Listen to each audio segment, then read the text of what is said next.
Waktu zaman Pak SBY, ekonomi tumbuh 6% rata-rata. Pada waktu zaman Pak Jokowi, 5%. Salahnya di mana? Pada waktu zaman Pak SBY, dia tidak membangun infrastruktur besar-besaran. Kenapa bisa tumbuh 6%? Karena dia biarkan real sektor tumbuh, private sektor tumbuh. Peran Kadin pada waktu itu pasti besar, mungkin sebagian besar untung banyak waktu itu ya. Tapi pada waktu zaman Pak Jokowi, dia bangun infrastruktur di mana-mana. Tapi private sektor perannya sedikit. Akibatnya tumbuhnya cuma 5. Jadi di zaman Pak SBY yang jalan private sektor, pemerintahnya diam. Di zaman Pak Jokowi, pemerintah jalan private sektornya relatif diam. Yang private hasilnya 6%, yang government hasilnya 5%. Kenapa saya berani bilang, kalau tumbuh 6% mah gampang. Ya 6,5 nggak susah-susah amat, 7-8 baru perlu extra effort. Ini saya udah ngomong berkali-kali, tapi saya ceritakan lagi di sini. Waktu zaman apa bedanya zaman Pak Presiden Jokowi dengan zaman Pak Presiden SBY? Waktu zaman Pak SBY, ekonomi tumbuh 6% rata-rata. Pada waktu zaman Pak Jokowi, 5%. Salahnya di mana? Pada waktu zaman Pak SBY, dia tidak membangun infrastruktur besar-besaran. Kenapa bisa tumbuh 6%? Karena dia biarkan real sektor tumbuh, private sektor tumbuh. Peran Kadin pada waktu itu pasti besar, mungkin sebagian besar untung banyak waktu itu ya. Tapi pada waktu zaman Pak Jokowi, dia bangun infrastruktur di mana-mana. Tapi private sektor perannya sedikit. Akibatnya tumbuhnya cuma 5. Jadi di zaman Pak SBY yang jalan private sektor, pemerintahnya diam. Di zaman Pak Jokowi, pemerintah jalan private sektornya relatif diam. Yang private hasilnya 6%, yang government hasilnya 5%. Jadi kalau sekarang saya hidupkan dua-dua musim ekonomi, government dan private sector, 6,5 enggak susah-susah amat. Saudara kan bertanya, tahu dari mana Purbaya bahwa waktu zaman Pak SBY yang jalan private sector, kalau pembangunan infrastruktur kan udah clear, nggak kemana-mana waktu itu ya. Saya lihat dari sini, balik ke tadi gambar uang tadi. Gambar uang tadi bisa menjelaskan apa yang terjadi di perekonomian Indonesia dengan cukup detail. Kalau ekonominya pada pinter, cuman yang pinter cuman gua kayaknya. Makanya waktu saya cerita itulah, mereka bilang ini ilmu aneh, tapi ini ilmu dasar ekonomi seperti ini. Jadi ekonomi yang betul ya, yang seperti ini, yang lain salah semua. Ini waktu zamannya Pak SBY, Anda lihat nih hijau nih. Ini pertumbuhan dari sini ke sini itu rata-ratanya tumbuhnya 17,5% hampir 18%. Akibatnya apa? Kreditnya tumbuhnya kenceng tuh. Yang biru nih kredit nih. Berapa itu? 22%. Artinya private sector yang jalankan pada waktu itu. Lihat zamannya Pak Jokowi. Tiba-tiba uangnya turun ke sini. Ini kadang-kadang 2008 sampai 2009 ini, 2018 2019. Sebelum Covid, rata-ratanya udah 0. 2 tahun sudah direm ekonominya. Walaupun Pak Jokowi bangun infrastruktur di mana-mana, ketika private sektor yang nggak jalan, ketika pengusaha Kadin diem aja, ekonomi nggak kemana-mana. tumbuh 5%, mungkin rata-ratanya di bawah. Ini. Jadi saya bisa bilang di sini private, di sini government. Lihat pertumbuhan kreditnya, cuma 7%, kadang-kadang juga negatif bawah. Hampir kita hancur di tahun 2020. Waktu itu saya di maritim. Keadaan seperti ini. Ini minus 15,3% pertumbuhan uangnya. Jadi dengan keadaan COVID, fiskal dan moneternya mencekik ekonomi kita. Ini bisa balik. Mulai ke sana. Tapi itu baliknya bukan kebetulan. Pak Presiden memerintahkan Bank Sentral untuk mengatur kebijakannya. Saya yang ngasih tahu. Gratis, nggak dibayar, nggak apa-apa lah. Saya dulu terkenal ekonom bayarannya 2M. Makasih mas katanya. Sekarang udah lumayan dibayar. Pak Prabowo bayarnya lebih gede rupanya. Ini sampai sini Bank Sentral masih negatif. Bank Sentral udah membantu tapi masih negatif. Ini dari sini ke sana, apa yang terjadi? Kita paksa Kementerian Keuangan memindahkan 300 triliun dari BI ke perekonomian, ke bank-bank komersial. Akibatnya M0-nya tumbuh seperti ini, nggak lama kredit juga tumbuh kencang seperti ini. Jadi ini amat mempengaruhi pertumbuhan kredit dan pertumbuhan swasta sektor real. Waktu kemarin saya balikin uang itu 200 triliun, itu bukan langkah baru, pernah dilakukan di sini. Cuman karena mereka nggak ngerti, mereka cuma jalanin perintah. Mereka pikir itu langkah kebetulan. Tidak, itu langkah by design. Yang ini pun kita sudah punya pengalaman dan kita jalankan langkah itu karena kita sudah punya pengalaman tahun-tahun sebelumnya. Jadi saya kelihatannya pinter, padahal enggak, dulu dikerjain. Tapi emang gue yang nyuruh sih. Yang lain nggak ngerti. Orang nuduh saya, ini waktu lontor ini nih, mereka bilang apa? Purbaya ngabisin uang pemerintah 200 triliun. Padahal yang saya lakukan apa? Saya pindahkan uang dari bank sentral ke bank komersial, BUMN, dalam bentuk seperti tabungan, deposit on call. Uangnya masih uang saya. Jadi ini balik, ekonomi recover, uang gua masih utuh.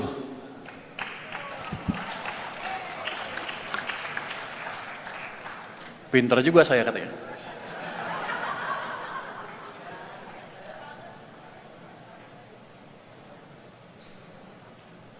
Itu seperti hal yang gampang.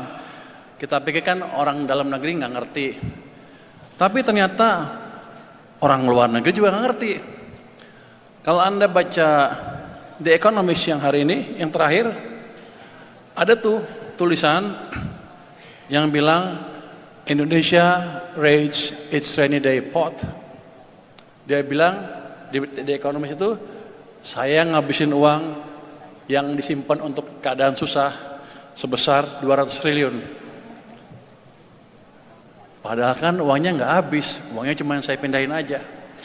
Jadi majalah The Economist yang canggih itu ternyata nggak sepinter gua.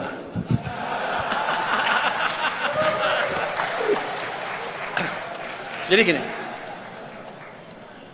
kalau saya aktifkan, ini kalau Anda baca yang hari ini, Pak Tantoy baca betul deh, dibilang saya salah, saya ini, gue bilang dasar majalah bego. Oh iya, ya dong, kan dia banyak ekonominya kan harusnya. Ternyata emang dugaan saya betul, dia nggak sebentar saya. Jadi, kalau saya hidupkan dua-duanya ekonomi, fiskal, moneter dengan ini mesinnya dua tumbuh, saya pikir 6 sampai 6,5 bisalah. Nanti Anda akan mendapatkan keadaan ekonomi yang beda dibanding sebelumnya. Tapi itu belum cukup kalau untuk menciptakan pertumbuhan ekonomi yang berkesinambungan. Iklim investasi kita masih berantakan, betul kan? One stop service, tapi nggak kelar-kelar. Boleh ngomongin nggak ya? Kalau nggak kita udah lari ekonominya, investasi udah ngebut. Sekarang kita sama Vietnam kalah, sama Thailand kalah, sama Singapura kalah, sama Malaysia kalah dalam hal menarik investasi. Kemarin Nvidia baru pilih Johor dibanding Indonesia. Kita kalah, kita mesti betulin. Gimana cara memperbaiki iklim investasi? Orang kan bilang, oke, Pur, kau perbaiki di atas kertas, undang-undangnya gimana ini? Ya, kalau di atas kertas, semuanya pasti bagus. Kalau saya panggil anak buah saya di Kementerian Keuangan, ada hambatan enggak? Enggak ada, Pak. Keluhan ada? Enggak ada, Pak.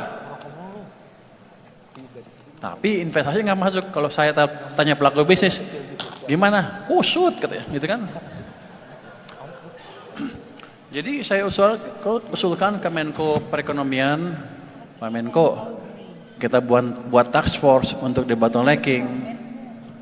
Pak Menko setuju, Pak Presiden setuju. Jadi sudah dibuat task force-nya, sudah di launch.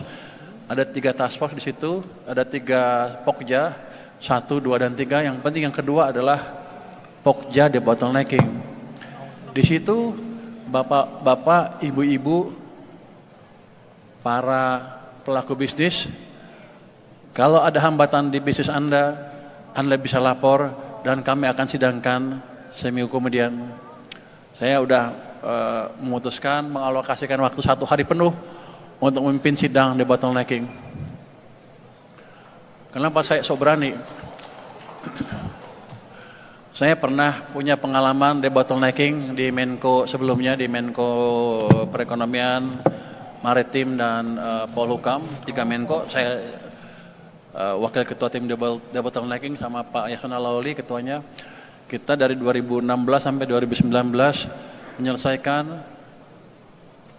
193 kasus investasi berhubungan dengan investasi sebesar 894 triliun rupiah. Cuman kita nggak pernah ke media.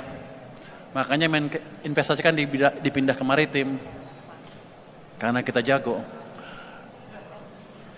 Ke depan kita akan perbaiki itu sehingga nanti iklim bisnis akan kita perbaiki secara bertahap langsung dari lapangan. Nanti dari situ kita betulin peraturannya. Bukan dari peraturan ke lapangan, dari lapangan ini ke peraturan nanti. Jadi teman-teman nanti kalau ada masalah bisnis, lapor ke tempat saya, nanti saya umumkan besok mungkin lapornya kemana, nanti akan kita bereskan.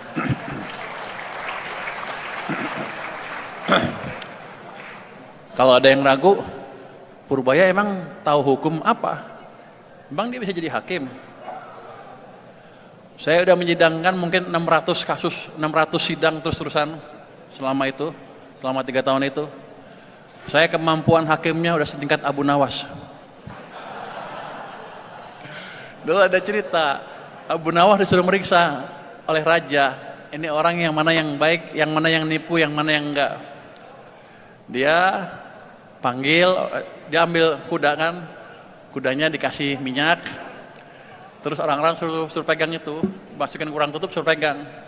Yang bersalah nggak berani pegang, yang nggak bersalah dia pegang.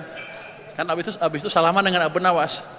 Dia tahu yang tangannya basah kena minyak, orangnya jujur, yang tangannya kering, itulah pendosanya. Kalau saya nggak gitu, saya nggak kasih minyak. Tapi dengan jalannya waktu, setiap selesai sidang kan salaman tuh. Mungkin 20 sidang udah tahu. Siapa yang bersalah, tangannya dingin. Yang nggak bersalah, hangat. Lama-lama kita tahu, oh yang ini salah ini. Saya punya anak buah polisi, oke lu periksa orang itu. Betul, dia yang bersalah. Jadi saya udah setingkat Abu Nawas.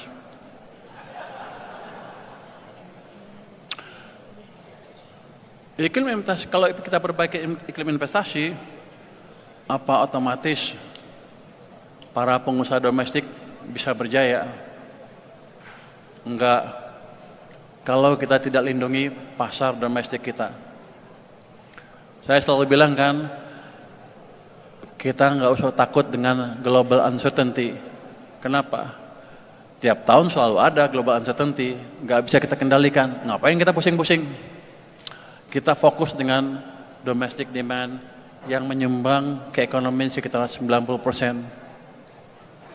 Kalau saya jaga domestic demand, maka ekonomi kita nggak akan apa-apa walaupun global hancur. Anda pasti bilang, Purbaya tukang tipu. Nggak, saya nggak nipu. Anda lihat tahun 2009, 2008, 2009, ketika ada global financial meltdown,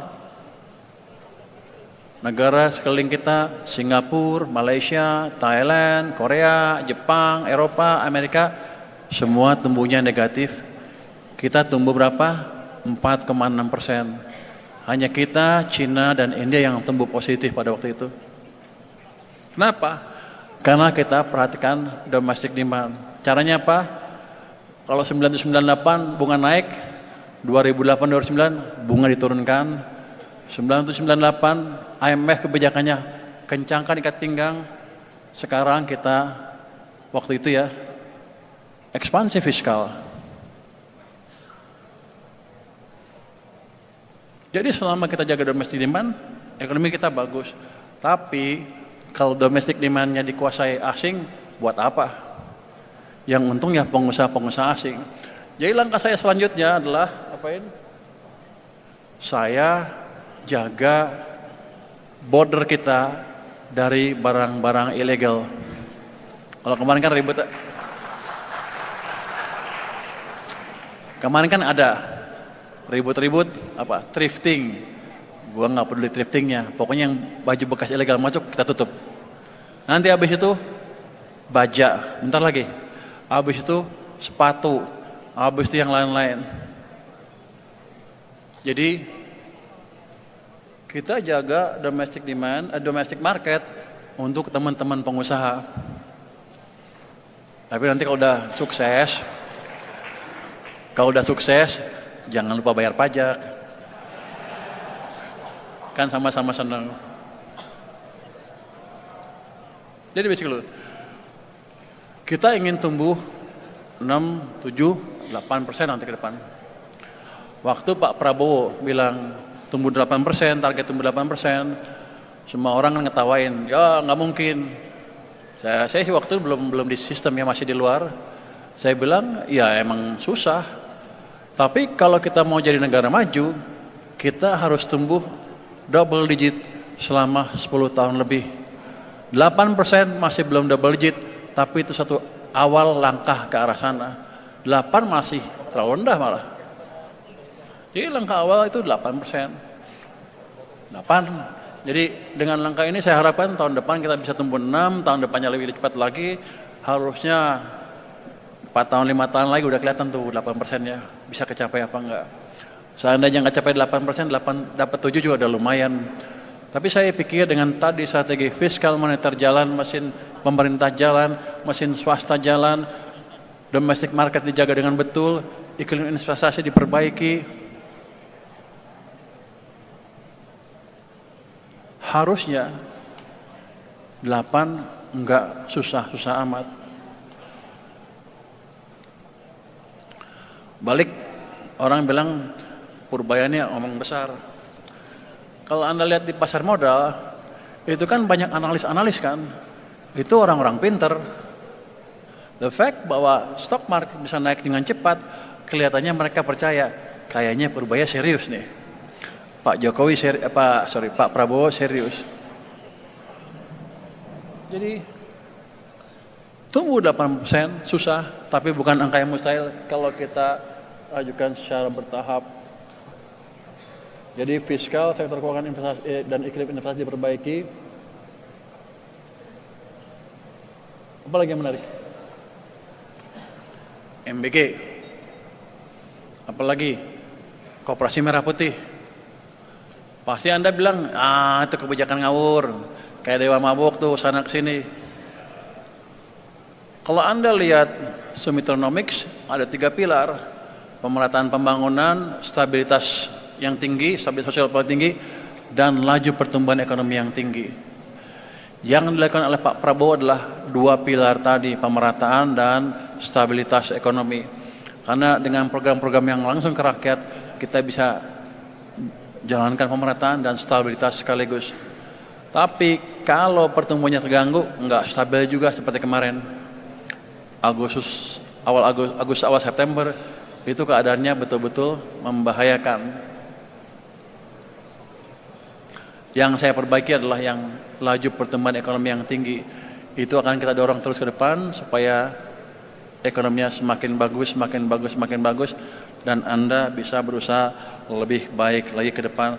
Mungkin itu pengantar dari saya. Terima kasih. Wassalamualaikum warahmatullahi wabarakatuh.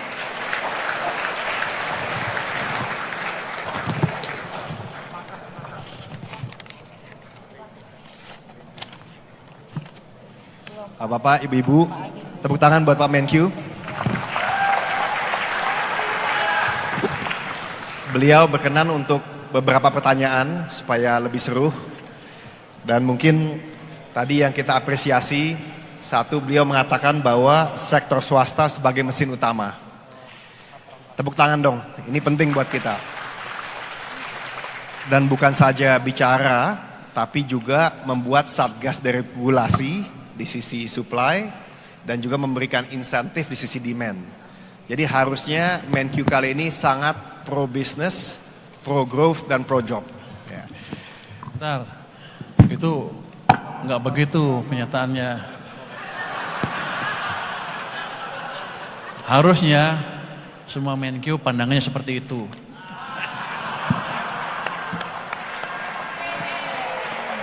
Luar biasa. Itulah Menkyu kita, top. Oke, silakan, mungkin saya tanpa berpanjang waktu, silakan teman-teman, saya akan utamakan teman-teman dari daerah, teman-teman dari asosiasi, lalu teman-teman dari pusat. Mungkin dari daerah dulu ya, izin Pak Menkyu. Dari mana? Ambon, oke ya. Dari Ambon, satu. Lalu asosiasi. Oke, Maluku dulu siapin ini ya. Singkat jelas ya Bang ya. Bisa tolongin saya nggak di ini dipilihin deh asosiasi pakai kasih note ya. Silakan. Bismillah, assalamualaikum. Tes. Ya. Bang Ketu, makasih. Pak Menteri Keuangan, fans kita bersama, terima kasih. Bapak yang lagi viral saat ini. Jadi Pak, pertanyaan saya mungkin suaranya dia nggak enak di situ Pak. Mungkin ada yang bisa bantu Pak untuk mencatat jawabannya karena memang noise dari situ noise. Penataan suaranya nggak jadi Bapak kurang dengar kayaknya. Jadi Pak, tadi saya tanya Pak Tito tentang Maluku Pak. Pak Tito lagi jawab saya, Bapak masuk. Hancur Pak, Bapak sudah selebritis ini sekarang. Bapak masuk kayak artis top, Celine Dion atau siapa dari sana, orang pada ketemu Bapak, Pak Tito nggak jawab saya Pak. Memang Bapak hebat, terima kasih karena demi merah putih Bapak hebat. Jadi tadi saya tanya, kami dari Maluku Utara Papua, kasih sumbangan ke Jakarta ini banyak Pak. Ikan Maluku itu, kepulauan laut itu kasih hasilnya ke Jakarta semua 30%. Tapi kenapa Bapak kasih kita di Ambon, di Maluku cuma 26% Pak? Sama dengan Jakarta dana transfer daerah Pak. Bapak tadi Pak Tito tunjukkan data Maluku sama dengan Jakarta. Abang kesini aja Bang. Panitia mic-nya nggak bagus, dia ngatur suasana, pecat aja Pak. Panitia nih. Di sini nggak kedengeran. Jadi ketum dari tadi itu kita nanya memang nggak jelas suara karena penataan suaranya. Abang pelan-pelan, main di sini.